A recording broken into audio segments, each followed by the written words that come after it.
the problem is, man, nobody really wants a solution. Nobody wants a solution. Let me go off into a conspiracy theory here. And this is the most conspiracy. You know what I'm trying to say. This is the worst you're going to ever hear me get. But I don't think they want a solution. And the reason I'm think it's a conspiracy theory here is because I think about climate change, and I think about it's either happening or it's not. And clearly it's happening, right? We're experiencing 70 degrees today here in Boston, in February. And to me, it's like, this is one big game to them. Particularly, I know it's kabuki theater on economic policy and foreign policy, but I think it's kabuki theater even on climate change. I think, and to me, it's like, if this is a game and they're just playing the game, Republicans, and they're just trying to deny it as much as they can, and Democrats are only going to do as little as they possibly can to not upset their donors, it's like they either need to be drawn and quartered and taken out and put into the stockade, or they realize we're already beyond the point. We're already beyond the brink. Right. It's almost like they're playing a game before us just to entertain us, because they already know it's already too far gone, and that we're already, it's pretty much just, we're at the end game of this. That's the only thing that actually makes sense to me, because how irresponsible would it be for them to actually know that the problem exists and it's here and it's coming, and there's really some things that we could do about it, but nobody wants to actually do anything. Nobody wants to address a real solution. And that's the part. That's the whole point of what I'm saying, is that because nobody, not even Democrats, are addressing a real solution with regard to climate change, the only thing that makes sense to me is that they already know it's already too far gone, and they're just playing a game with us. And it's just so obvious in the sense of every other issue, right? If we go away from my moment of conspiracy theory and go to every other issue, they never want to address the underlying issue. With healthcare, it's the profit motive. With schools, it is property taxes, which ultimately turns back into a profit motive. To everything else, they never are interested in addressing the underlying issue. And yet here we are scrambling back and forth with a president who's insane and a Democratic Party who's going to give us nothing but platitudes when they even have the opportunity to fix the underlying solution. Yet and still, on not a single damn issue are they willing to address the underlying issue. Yeah, I mean, you don't have to address my conspiracy theory. Well, but I don't think it's a conspiracy theory. I think you're definitely on point here when you say that they're not responding to it, and I can't fathom the reason why. But what I will say is that in America, it seems to me that as far as policy goes, it's largely unresponsive to the will of the public in many areas. And now it seems like it's more, well, not really now, but it just seems like, it's really just responsive to what people with money want, and they want more money. Yeah.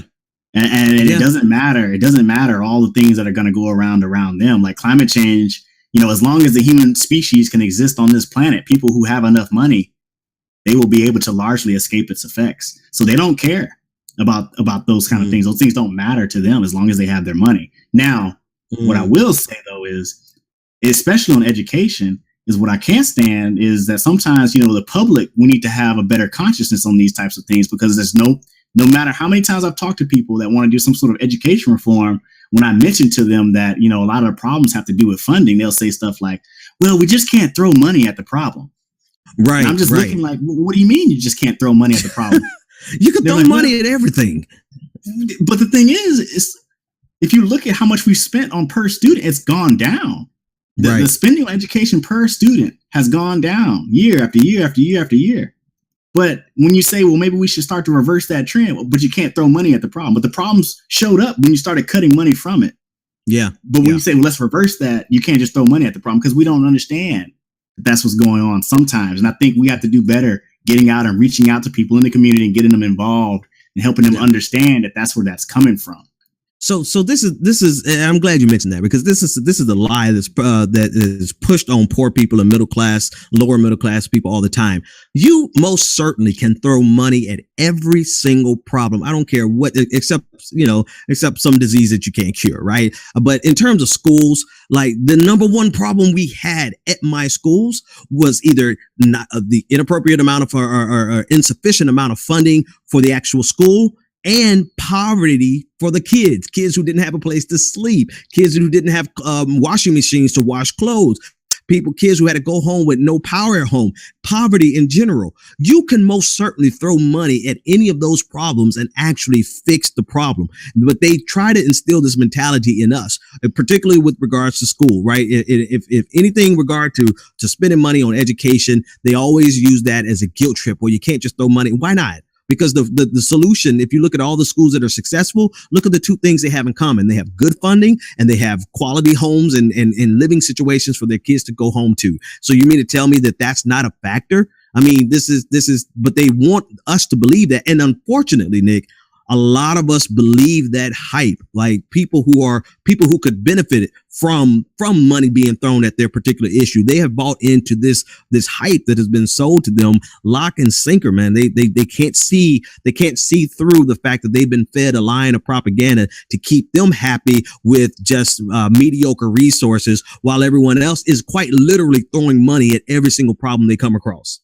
Yeah, I mean, KDISD is one of the best school districts in the country, and it's not even a couple miles down the freeway from me. And you know, you go to that school, they have new equipment, they have new everything. They're building new buildings, new stadiums.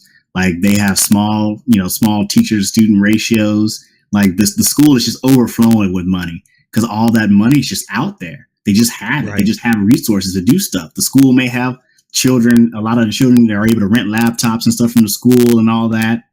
That's just the kind of money that they just have. You know, the teachers the parents can afford to send the children to all sorts of really expensive field trips, almost like the private schools. And that's just the quality of resources that they have. And then their families have money to do that for their children, you know, and they're stable and they don't have all these problems. And so, of course, it's going to be one of the best schools in the country, the school districts in the country. And it just goes hand in hand. When you have money, things are just better for you. And what I want us to understand is, particularly when you don't have money, one thing you do have is you live in the country that is the richest country the world has ever seen. This country is richer than any other country ever throughout history. We have the resources for everybody to do well, for everybody to live decent standards of living. And anybody to tell you anything different is lying to you.